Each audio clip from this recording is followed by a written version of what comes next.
Ça se passe même comment là avec cette histoire. Alors, je vais revenir sur une histoire dont j'avais parlé il y a de cela. Je vais revenir sur une histoire dont j'avais parlé il y a de cela 2 ans. Et lorsque je donnais cette information sur la place publique il y a de cela 2 ans, certains m'ont pris pour quelqu'un qui bat, pour quelqu'un qui veut se faire des vues sur Facebook. Mais depuis un certain moment, depuis que un certain bon, bonbon m'a appelé, ce qui se passe au Cameroun, c'est qu'il y a des clans qui s'affrontent. Et Mbongo Matipa a été interpellé pour quelle raison? Parce que soi-disant il détenait une information, pas soi-disant, parce qu'il détenait la même information que je vous avais donnée il y a de cela 2 ans. Sauf que cette fois-ci, en 2 ans, le clan de Ferdinand Ngongo, Oswald Baboke et le commandant du BI, leur plan était arrivé à terme pour la mise en exécution. C'est-à-dire que Ferdinand Ngongo, qui est Nanga et beaucoup du centre, Oswald Baboke, qui est Nanga, ces deux individus, celui du secrétariat général à la présidence et celui qui est au cabinet civil, se sont arrangés pour récupérer le pouvoir et faire un coup d'État contre Paul Biya. Je dis bien, partager au maximum, parce que c'est une tentative de coup d'État contre le dictateur Paul Biya qui a échoué. Et je vais vous dire comment ils ont échoué leur coup d'État, parce qu'ils étaient sur le point de la mise en application de ce coup d'État. D'ailleurs, à l'heure où je vous parle, il y a beaucoup de tensions au palais présidentiel, parce que Mme Chantal Biya a compris qu'elle a été trahie par Ferdinand Ngongo. Qu'est-ce qui se passe? Ce qui se passe, c'est qu'en 2018, je suis personnellement approché par les services de renseignement du Cameroun. Alors, nous étions ce jour vers 22h, 23h au tribunal criminel spécial. C'était le jour de l'arrestation de M. Jean-William Solo, l'ancien directeur général de Camwater. Et il était en audition parce qu'il était 22h.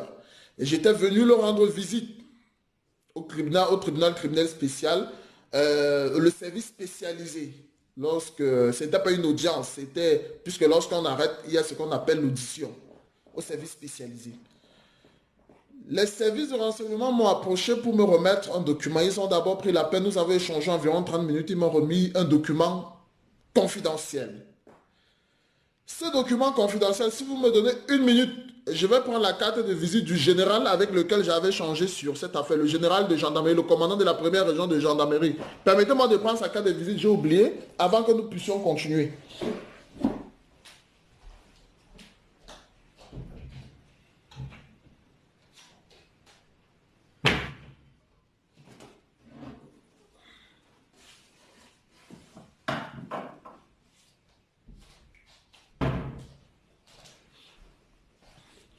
Pour ceux qui me suivent depuis toujours sur cette page, vous connaissez cette mallette. Elle est déjà vieille. Cette mallette,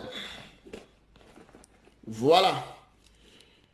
Là, nous allons retrouver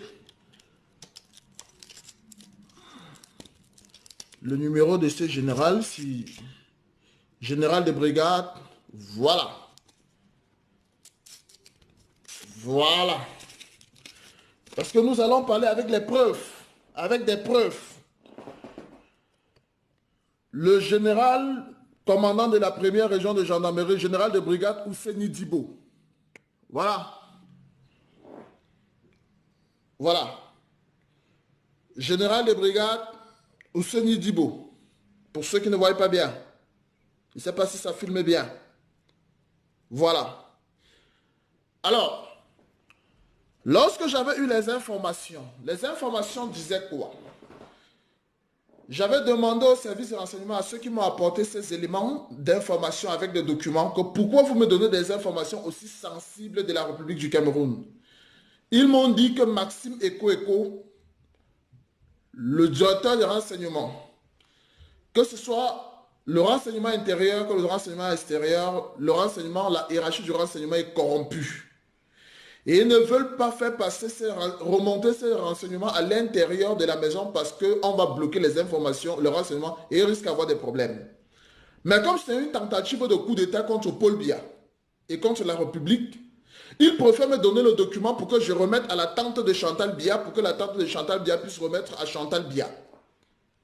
Parce que dans ces documents, il était établi que Ferdinand Ngongo et un groupuscule de personnes avec le trésorier Basile Atangakuna voulaient renverser Paul Biya, faire un coup d'État contre Paul Biya. Lorsque j'ai eu ces informations, étant donné que je n'ai jamais été en bon terme avec la tante de Madame Chantal Biya, malgré le fait que c'est la grand-mère de mon fils, je n'ai jamais remis ces informations entre les mains de cette dame. C'est vrai que une fois que nous avons eu un échange, je crois que c'était après que le canal que j'avais emprunté n'avait pas prospéré, j'avais quand même pris la peine de dire à la tante de Chantal Biya qu'il y a un coup d'État qui se prépare et que ceux qui sont en train de faire ce coup d'État, c'est Ferdinand Ngongo et certains ministres dont je n'avais pas information. D'ailleurs, j'avais été auditionné à l'époque par le directeur des renseignements de la ville de Yaoundé. Le directeur des renseignements de la ville de Yaoundé. Parce que la tante de Chantal Biya avait appelé le commissaire central numéro 1. Le commissaire central numéro 1, on m'a auditionné au niveau de la direction des renseignements du centre. Ce qui se passe, c'est quoi? Je suis allé voir ce général, d'abord. Je suis allé voir ce général, j'ai dit au général que j'ai des informations concernant les caches d'armes. Il y a des hautes personnalités de la République qui ont acheté des armes et qui ont décidé de renverser Paul Biya et de garder le pouvoir. Le général m'a parfaitement écouté et tellement il y avait une cohérence dans les faits parce qu'en plus des armes, j'avais donné une information capitale au général, le général Ouseni Dibo. Je demande au ministre de la Défense, monsieur Betty Assomo, parce qu'à l'époque, le général de gendarmerie, Ouseni Dibo, était allé parler de cette histoire avec Galax Etoga. Galax Etoga, c'est aujourd'hui que je comprends pourquoi le secrétaire d'État à la gendarmerie n'avait pas porté cette affaire à la présidence de la République, parce que Galax Etoga fait partie de ceux qui ont contribué à la mise sur pied de cette tentative de coup d'État contre Paul Biya. Galax Etoga, étant donné qu'il est du centre, il fait partie du clan de Ferdinand Ngongo à la présidence de la République, le clan Nanga qui veut faire le coup d'État pour renverser Paul Biya et se maintenir au pouvoir et récupérer le pouvoir entre eux, les Nanga. Je suis donc allé voir le général de brigade, Ouseni Dibo, et j'ai expliqué la situation et j'ai donné les preuves au général Ouseni. En plus des armes, j'avais dit au général Ouseni Dibo que Basile Atanganakuna, et cette fois je donne le nom, monsieur William Solo, Jean-William Solo, ancien directeur général de la Camwater, il m'avait dit, mon fils, il faut tout faire pour que le gouvernement récupère l'argent que Basile Atanganakuna détient. Et cet argent que Basile Atanganakuna détient, c'est l'argent, non seulement que Basile a volé, mais c'est l'argent des ministres Nanga et Betty du centre, ceux qui veulent renverser le pouvoir de Paul Biya. Et Jean-William Solo avait demandé qu'il faudrait qu'on récupère cet argent parce que Madame Bekono, la cousine de Basile Atanganakuna qui travaillait à l'époque à Eneo, c'était elle, c'est chez elle que l'argent a été gardé en cash et l'argent était en plusieurs milliards de francs CFA. Monsieur Jean-William Solo, DG de Kamwate, il est vivant, il est à la prison de Kondengui. Que les services de renseignement aillent auditionner monsieur Jean-William Solo. Je dis bien que monsieur Betty Assomo envoie les agents de la sécurité militaire auditionner monsieur Jean-William Solo. Alors, je racontais l'histoire au général Ouseni. J'ai dit au général Ouseni, et parmi les caches d'armes, j'ai dit au général Ouseni, mon général, Les agents de service de renseignement, ils m'ont emmené à Loncac, sous-préfecture Loncac. Il y a une grande maison au carrefour sous-préfecture Loncac et maison en étage en blanc qui n'est pas habitable. C'est une ancienne maison où les agents du BI gardaient le matériel militaire du BI là-bas. Mais il y a une partie des armes pour attaquer le palais présidentiel qui est gardé dans cette maison-là. J'avais donné ce détail d'information au général. Le général Oussedi m'a fait savoir que cette histoire était au-dessus de lui et qu'il fallait qu'il en parle avec le secrétaire d'État chargé de la gendarmerie qui venait fraîchement d'arriver, Galax Etoga, et qu'il devait me revenir. D'ailleurs, j'ai gardé le message du général Ousseni. Lorsque le général Ousseni, Galax Etoga, le secrétaire d'État à la gendarmerie, avait rassuré le général Ousseni qui devait m'appeler personnellement pour que je mette ces informations à sa disposition pour qu'on désamorce cette tentative de coup d'État. À la grande surprise de ce général, le patron du secrétariat d'État à la Défense n'a pas réagi. Et le dernier message que le général m'avait fait dans mon téléphone, c'est qu'il est surpris de la réaction du général, du secrétaire d'État à la gendarmerie, Galax Etoga, et que lui, le général Ousseni, ne pouvait rien faire. Et qu'il fallait que je prenne des dispositions pour ma sécurité.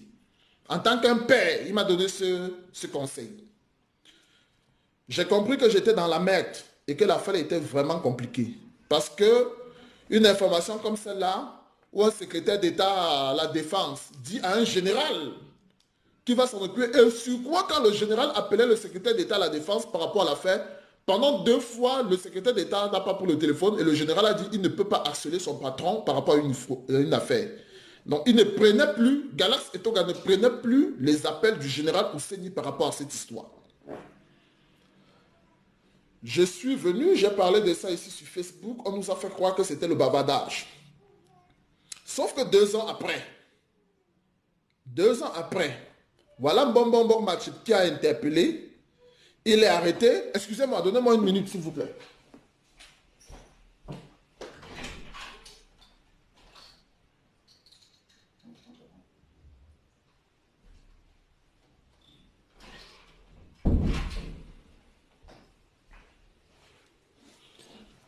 Off. Voilà. Il fallait que je puisse mettre un peu de l'autre là-bas derrière. Donc, je disais, aujourd'hui, Mbombo Matip est interpellé par rapport à cette histoire. Et l'affaire refait surface comment? Mbombo Matip est approché par certains individus. On fait savoir à Mbombo Matip qu'il y a un coup d'État en cours. Et ils ont des informations sur le coup d'État.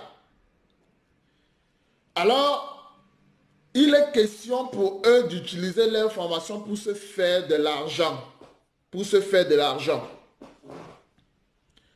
Or, c'est une information que j'avais eue donc c'est-à-dire que cette information, la tentative de coup d'État, à partir du moment où Ferdinand Ngongo a voulu neutraliser Edgar Lemebembo qui avait des idées présidentielles, c'est parce que les Nanga ont pensé qu'en neutralisant Edgar Lemebembo, ça devait permettre à Ferdinand Ngongo d'accéder au pouvoir.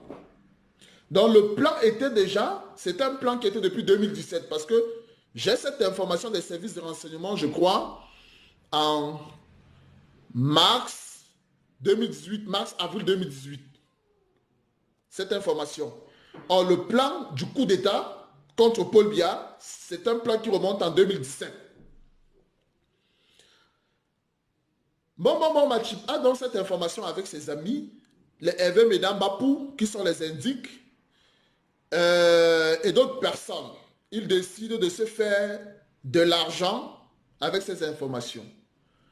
Donc les gars décident donc de contacter Oswald Baboké, qui fait partie, parce que Oswald Baboké, qui est au cabinet civil, c'est le Nchinda de Ferdinand Ngongo. Dans la tête de Oswald Baboké, c'est que dès que Ferdinand Ngongo devient président de la République, lui, Oswald Baboké, il est secrétaire général à la présidence de la République. Donc il est question pour eux, les Nanga, de conserver le pouvoir. Et dans tout ça, celle qui est le mouton de ce groupe, c'est Madame Chantal Biya. Parce que Ferdinand Ngongo s'appuie sur la confiance qu'il joue auprès de Madame Chantal Biya. Madame Chantal Biya, qui elle le fait d'avoir son frère Nanga, son frère du village, comme sa tante Christine Abota pour habitude de dire, Ferdinand Ngongo c'est son fils. D'ailleurs, c'est parce que tellement la tante de Chantal Biya considère que Ferdinand Ngongo c'est son fils que lorsque j'étais allé dire à la tante de Madame Chantal Biya que sache qu'il y a un coup d'État qui se prépare contre vous, elle a trouvé que c'était plutôt moi l'ennemi de leur pouvoir. Donc, on utilise Chantal Biya, Ferdinand Ngongo, sa couverture c'est Chantal Biya, et il prépare son coup d'État avec Oswald Baboke et quelques groupuscules de personnes, accompagnés de qui? Bankui Joël Émile, l'homme de tous les sales coups. Bankui Joël Émile qui était sûr de lui qu'une fois que Ferdinand Ngongo devient président de la République, il sera général et peut-être même chef d'état-major des armées. Celui qui nourrit ses ambitions. Parce qu'il faut dire que le commandant du BI était mis à contribution, ainsi que le colonel Bankui qui a été nommé commandant de la sécurité militaire. Et ça, c'est une promotion qu'il obtient grâce à qui? Ferdinand Ngongo. Voilà ceux-là, les officiers supérieurs qui sont dans le coup pour accompagner Ngongo dans son plan funeste de coup d'État contre Paul Biya qui lui a tout donné. Voilà que la tentative de chantage de Mbombo Matip ne passe pas. D'après les informations que nous avons et le voice qui est en circulation, Mbombo Matip et ses amis auraient reçu 2 millions. Même si Mbombo Matip lui dit que non, il n'a pas pris les 2 millions. Oswald Baboke a proposé 2 millions. Mbombo Matip dit que non, il a refusé. Il a refusé de prendre les 2 millions. Mais le problème, c'est qu'on dit que les Mbombo ont reçu les 2 millions et ont demandé 50 millions. Parce qu'ils ont dit que l'information était assez importante et que 2 millions étaient petits. Mais Oswald Baboke de son côté dit quoi? Le chauffeur de Oswald Baboke qui a remis les 2 millions en Mbombo Matip et ses amis, le chauffeur de Oswald Baboke dit qu'en effet, s'ils ont donné 2 millions en Mbombo Matip et ses amis, c'était pour les remercier d'être venus avec cette information parce que c'est un coup monté, c'est une information montée pour salir la réputation de Oswald Baboke et Ferdinand Ngongo. Donc, c'est-à-dire que Oswald Baboke, le chauffeur de Oswald Baboke ne reconnaît pas que les 2 millions qu'ils ont donnés en Mbombo Matip, c'est pour acheter le silence de Mbombo Matip et ses amis. Mais ils disent que c'est pour les remercier d'être venus avec cette information parce que c'était pour leur salir. Or, nous savons tous que l'information était une information vraie et avérée, et c'est une information dans les cercles du renseignement. On connaît parfaitement que Ferdinand Ngongo, Oswald Baboke, le commandant du BI, le commandant du BI et Joël Émile Bankui préparent un coup d'État contre Paul Biya. Voilà qu'on arrête. Pourquoi est-ce que la bombe est désamorcée? La bombe est désamorcée parce que nous avons un compatriote, Paul Désir Biya. Lorsque Paul Désir Biya, qui marche avec les Mbombo, a l'information, lui juge que l'information est tellement sensible. Et il décide donc de faire un message au ministre de la Défense, Joseph Betty Assomo. Et il dit à Joseph Betty Assomo que voilà ce qui se prépare contre Paul Biya, un coup d'État. Betty Assomo fait venir Paul Désir Biya et Paul Désir Biya vient maintenant avec les détails de l'information. C'est comme ça que Betty Assomo utilise dans le pouvoir, comme ce sont des guerres de clans, pour informer Paul Biya qu'il y a un coup d'État qui se prépare contre vous, monsieur le président.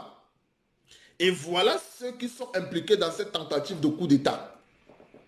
Voilà pourquoi vous allez constater que Paul Désir Biya a été interpellé, mais à la suite de l'audition, parce qu'il bénéficiait de la protection de l'information. C'est-à-dire que quand quelqu'un vient donner une information d'une telle sensibilité, il y a ce qu'on appelle la protection d'État. Donc, puisqu'il bénéficie de la protection du ministère de la Défense, c'est comme ça que Paul Désir Biya est relaxé sur instruction du ministre de la Défense et sous la protection du ministre de la Défense. Et le ministre de la Défense profite maintenant pour se rapprocher plus du dictateur Paul Biya. Ce qui est intéressant aussi, c'est qu'il y a deux camps. Le camp des Nanga, qui croyait déjà qu'il contrôlait tout le pouvoir, et le camp des Boulous qui sont en train de récupérer leur pouvoir. Et c'est pourquoi vous allez constater depuis un moment, il y a une distance entre Ferdinand Ngongo et Paul Biya. Il y a une distance même. Les cérémonies publiques, remarquez bien le comportement même de Chantal Biya envers Ferdinand Ngongo. Et le comportement de Chantal Biya envers Betty Assomo. Le respect qu'elle commence à donner à celui-ci. C'est parce que le remaniement qui s'annonce, Ferdinand Ngongo sera débarqué du secrétariat général de la présidence de la République. On va l'envoyer dans un petit ministère, un peu comme on a fait avec Edgar Alem Ebengo. Parce que ce qui se passe, c'est que Paul Biya lui-même a instruit deux enquêtes. Une enquête officielle et une enquête officieuse. Pour savoir les responsabilités, parce qu'en effet, ce n'est pas savoir si c'est vrai ou c'est faux, parce que c'est vrai, mais pour savoir les responsabilités de chacun dans cette tentative de coup d'État contre le dictateur Paul Biya.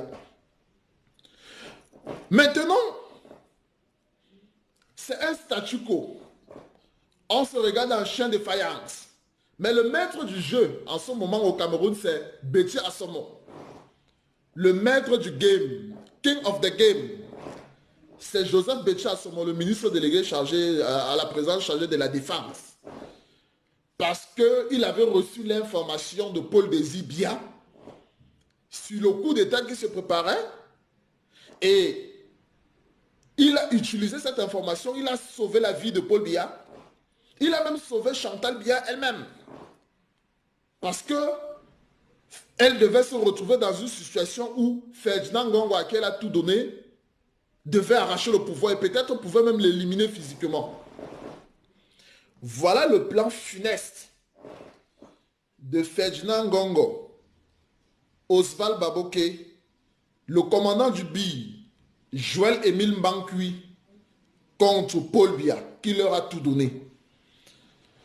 Je comprends maintenant pourquoi j'ai deux officiers supérieurs de l'armée, des colonels, des collègues de Joël Émile Mbankui qui m'ont écrit lorsqu'ils faisaient certaines dénonciations sur Joël Émile Mbankui en disant « Mon fils, nous avons fait des rapports et des rapports sur Joël Émile Mbankui, on a envoyé au ministre de la Défense. Mais nous ne comprenons pas comment ce gars n'est pas inquiété. » Joël Émile Mbankui n'est pas inquiété effectivement parce que, jouissant du décret présidentiel de Biya, il n'y a que Biya à l'issue des deux enquêtes qui ont été introduites là, pour tentative de coup d'État, ce n'est qu'à la suite de ça que Joël Émile Mbankui sera déposé et il ira en prison. Parce que s'il y a une chose qu'il faut reconnaître à Biya, Biya est très rancunier. Biya est rancunier et Biya ne s'amuse pas avec son pouvoir. J'ai dit à quelqu'un que si Biya était capable de mettre son fils adoptif, Edgar Alem Ebengo, en prison, Ferdinand Ngongo ne va pas échapper. Enregistrez ce direct. Gardez ça.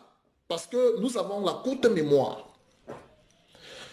Lorsque cette affaire a éclaté, j'ai dit aux gens que bon, aujourd'hui, on vient avec une affaire de coup d'État. On dit que c'est depuis 8 mois qu'il y a ces informations qui circulent, tout ça. Mais moi, ça fait plus de 2 ans. Bientôt, ça ira à 3 ans que j'ai eu l'information qu'un coup d'État se préparait contre Paul Biya. Défilez sur cette page. Allez en 2018, novembre 2018, vous verrez le direct que j'avais fait lorsque je parlais des armes au Cameroun et de la tentative de coup d'État, le maintien de pouvoir des élites bêtis. Donc voilà ce qui se passe actuellement à Yaoundé. Mais comme malgré toutes ces guerres fratricides au sein du régime, il est question pour eux de garder le pouvoir pour eux. Donc même si on arrête Ferdinand Ngongo et qu'on met Betty Assomo, dans leur organigramme, il est question de se maintenir au pouvoir. Mais le pouvoir de Biya ne doit souffrir de rien jusqu'à ce que Biya meure. Parce qu'il est question pour bien de mourir au pouvoir et ce n'est qu'après lui que quelqu'un d'autre peut avoir une prétention quelconque. Tous ceux qui pensent même, sauf qu'ici, on avait accusé Edgar Alain Mebengo d'avoir des prétentions présidentielles, mais Ferdinand Ngongo est allé jusqu'à planifier un coup d'État contre Paul Biya. Ferdinand Ngongo est allé jusqu'à planifier un coup d'État contre Paul Biya.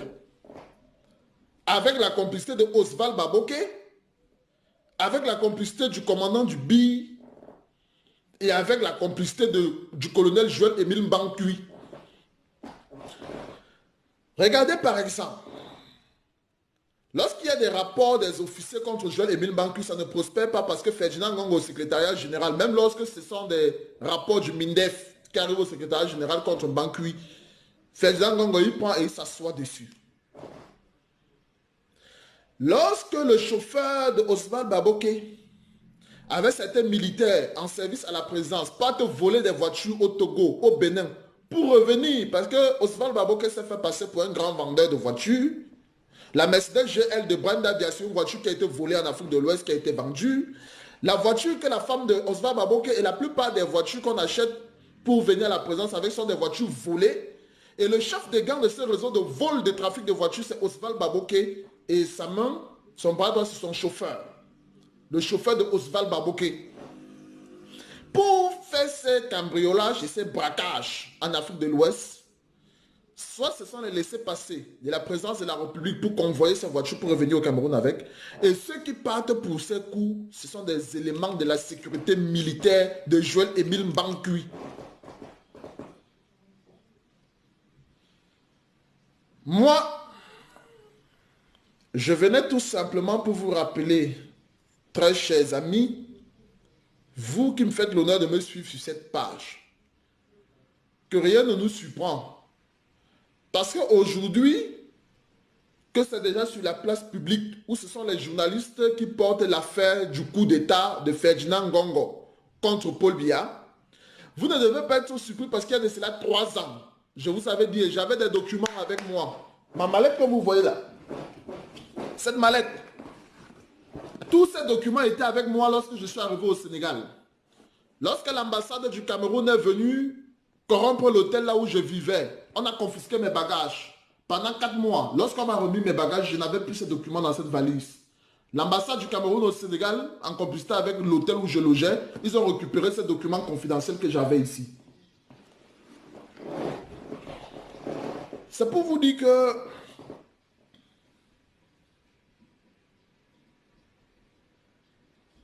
les barons du régime ont décidé de se neutraliser.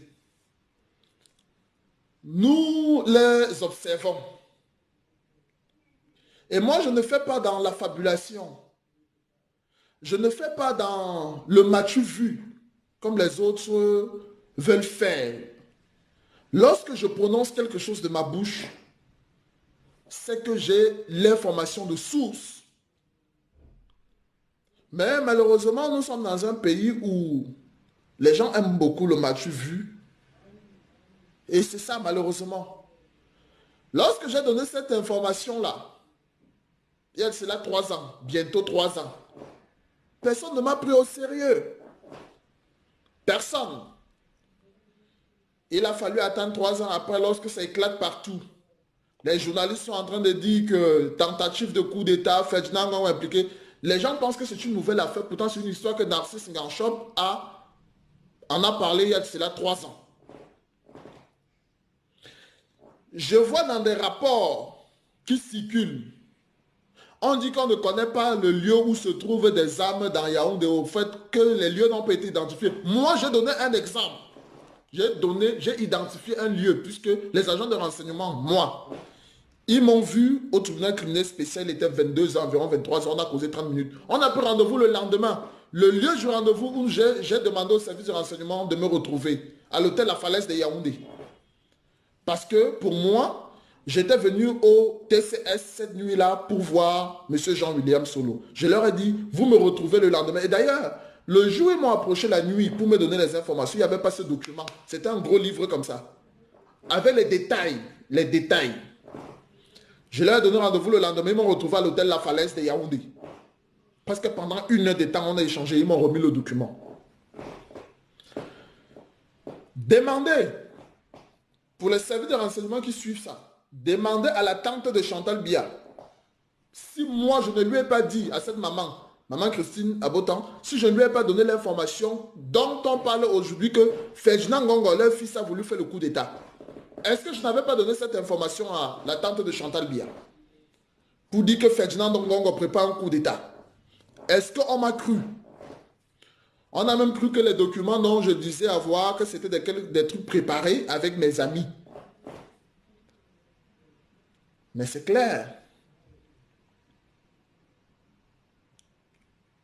que Ferdinand Ngongo a tenté de renverser le régime de M. Biya. Mes chers amis, ces gens, nous allons les observer, faire tout ce qu'ils font et nous viendrons siffler la fin de la récréation avec un carton rouge.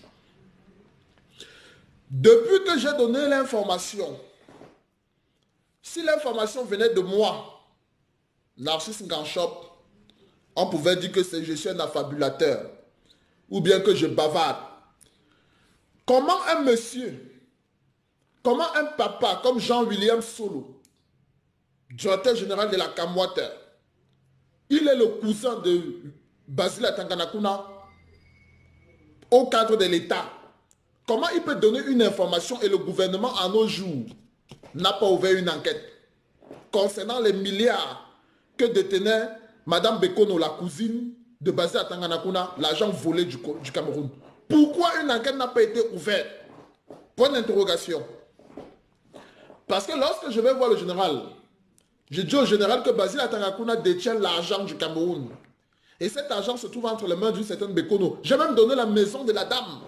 Parce que quand le père William Solo me donne les informations, il me donne tous les détails. Là où elle vit. J'ai donné les informations dans les détails au général de brigade. Pourquoi on n'a jamais ouvert, pourquoi on n'a jamais récupéré cet argent et dit au Camerounais que voilà l'argent que Basile Atanganakuna détenait? Tout simplement pourquoi? Parce que Basile Atanganakuna, c'est le trésorier du clan de Ferdinand Ngongo.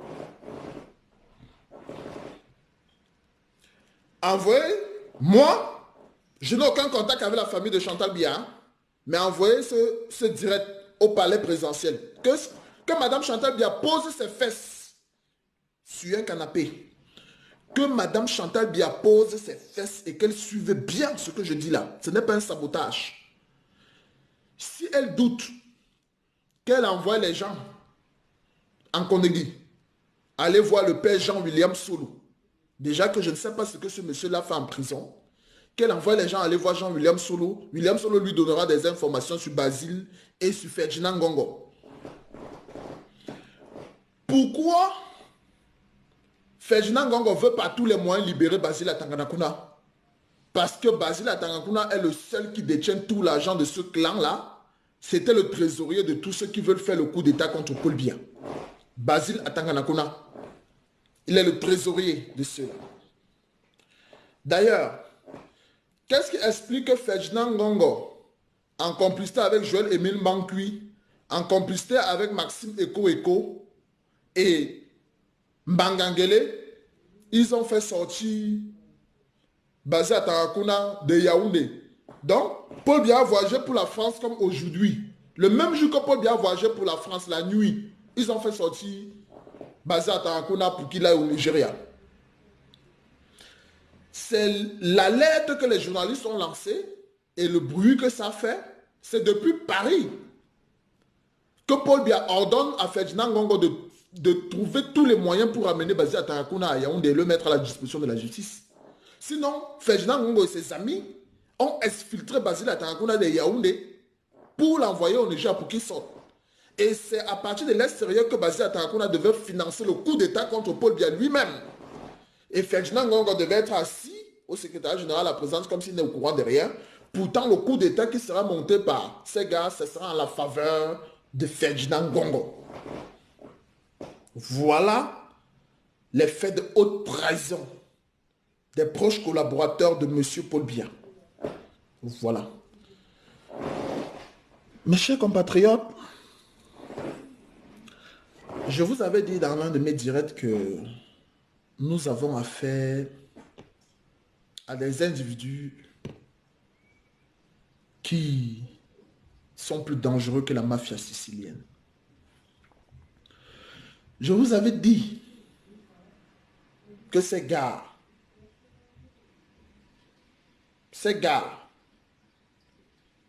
avant que nous n'arrivions au palais, c'est eux qui vont renverser Biya. Aujourd'hui, Betty Assomo a réussi à s'imposer grâce à l'information qu'il a eue. Et M. Betty Assomo devrait dire merci à son informateur, parce qu'il faut dire que le service de renseignement est tellement verrouillé que Biya peut être en train de vouloir tomber aujourd'hui à 20 h. Dans Yaoundé, tout le monde connaît que Biya va tomber, mais certains ministres proches de lui ne sont même pas au courant parce que l'information est verrouillée. La corruption a tout verrouillé. Le secrétaire particulier du ministre sait qu'il y a quelque chose qui va se passer, mais il ne dit pas au ministre parce qu'il a peur que le ministre peut appeler l'informateur pour lui donner un peu d'argent. Non, tout est verrouillé et c'est comme ça que Biya finira par tomber. Moi, personnellement, je n'ai pas un problème qu'un coup d'État contre Biya prospère, non. Au contraire, il faut que Biya tombe. Mais je ne souhaite pas que Biya tombe, que ce soit un de ses proches. Pourquoi? Parce que si le coup d'État vient de l'intérieur, un peu comme ce que les gars ont voulu faire, à Mugabe, le problème c'est que le pouvoir va rester entre eux. Je ne veux pas que le pouvoir reste entre leurs mains. S'il faut qu'il y ait un coup d'État, il faut que ça vienne de l'extérieur, c'est-à-dire que ce soit des non-nèmes. C'est nous qui renversions ce régime. Mais on ne peut pas nous parler d'un coup d'État où Ferdinand Ngongo veut renverser Biya pour prendre la place, enfin le pouvoir reste entre eux. Non. Non, nous ne sommes pas d'accord. C'est nous qui devons chasser Biya du pouvoir. Nous devons chasser Biya. Et quand nous chassons Biya, maintenant, nous chassons avec... Nous devons effacer tous ceux qui ont travaillé avec Biya. On doit les effacer. Donc voilà, je suis revenu là-dessus aujourd'hui parce qu'effectivement, c'est en train de faire les choux gras de la presse. C'est devenu viral dans certains réseaux comme WhatsApp, où tout le monde est impliqué, les Eve Medambapou, c'est indiqué, les Mbombo Matip qui ont eu l'information, qui ont voulu marchander l'information d'après ce que nous avions pour avoir beaucoup d'argent pour s'enrichir. Mais moi, j'ai eu l'information là, pourquoi je n'ai pas marchandé cette information? Voilà. Je ne suis jamais allé donner l'information assez générale et j'ai dit que j'attendais quelque chose. Non. Jamais. Mais parce que moi, je jugeais qu'un coup d'État ne doit pas venir de ceux qui travaillent avec M. Biya. Si moi j'avais appris que j'ai mes amis, j'ai Phil Marshall qui vient à Yaoundé pour renverser Biya, je ne peux jamais donner cette information parce que pour moi ça marche. Il faut que Phil Marshall renverse Biya. Mais quand j'ai l'information que ce sont des gens qui sont autour de Biya, qui veulent se maintenir au pouvoir, non, qui veulent créer un nouveau cercle de jeunes pour 50 ans encore, je dis non. Je dois empêcher que ce coup d'État prospère. J'empêche. C'est dans cette optique que j'étais allé donner l'information à ce général pour que cela arrive au secrétaire général, au secrétaire d'État chargé de la gendarmerie. Lorsque j'ai eu l'amabilité de vouloir informer l'attente de la première, je n'étais pas parti avec le document parce que le document était pour moi comme une preuve. Mais j'avais échangé avec elle dans le cadre d'une visite où j'étais venu voir mon fils. J'ai profité pour lui dire que voilà, les informations que j'ai, qui viennent des services de renseignement, eh ben, elle m'a pris plutôt comme pour quelqu'un qui veut salir l'image de son fils Ferdinand Ngongo. Je me rappelle le jour là, elle s'est fâchée jusqu'à ce qu'elle m'a dit, je peux même appeler Ferdinand, hein, il était peut-être 23 h minuit comme ça. Je peux appeler Ferdinand, elle était tellement remontée contre moi. J'ai dit, mais moi je ne fais que mon travail. Lorsque je suis allé rencontrer le directeur de renseignement du centre, moi je lui ai expliqué carrément ce qui se prépare au niveau de Yaoundé, les caches d'armes, tous ces consorts. Est-ce qu'ils ne sont pas au courant? Tout le monde dit, ils veulent faire croire qu'ils ont peur de Biya, mais au fait, ils ne sont pas au service de Biya. Tous là, ils sont informés que Ferdinand Ngongo préparait un coup d'État contre Paul Biya depuis 2017. Qui ne connaît pas? que Ferdinand Ngongo préparait un coup d'État avec son complice Baboké, qui n'était pas au courant dans Yaoundé qu'il y avait un coup d'État contre Paul Biya qui se préparait? Qui? J'ai toujours dit à la famille de Madame Chantal Biya que ceux-là qui vont vous humilier demain, ce n'est même pas le peuple camerounais. C'est Ferdinand Ngongo et ceux que vous croyez qu'ils sont au service de Biya là. C'est eux. J'ai toujours dit ça à la famille de Madame Biya, que ceux qui vont vous humilier là, c'est ceux dont vous prononcez les noms matin, midi, soir. Moi, mes très chers compatriotes, je suis aujourd'hui plus que satisfait. Parce que ceux qui ne m'ont pas cru, lorsque j'ai parlé des armes, des caches d'armes dans Yaoundé, des barons du régime pour se maintenir au pouvoir et de renverser Biya, beaucoup ne m'ont pas certainement cru.